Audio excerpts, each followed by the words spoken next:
Finally, what the Congress is demanding is correct or what it is? See, CRZ दोशी वाटेन लोक उलयता.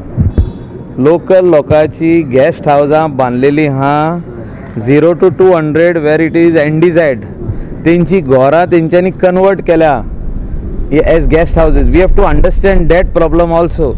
We cannot say let us एक नेटान to corner the government, the central government J notification काढला, to corner them, let us put them in red. Don't do that.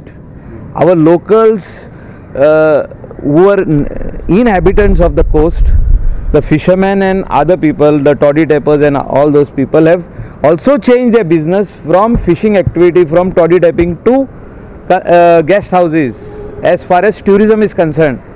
And those structures are facing the various notices from CRZ, from Deputy Collector, from Panchayats, from town planning.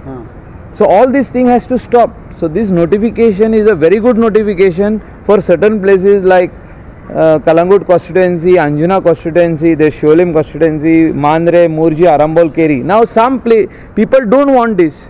So let us work out. No, but don't say we don't want 50 meters. You are trying to... Do you feel that it should be discussed at Gram Sabhas, village level? Because they are demanding... See, discussion हेचेर हांवें पयलीं जिखला पळय तेन्ना 2012 सब कमिटीचो chairman म्हाका केल्लो of CRZ and we have worked on this. And that is why Ministry of Environment has considered this and they are trying to do it 50 meters.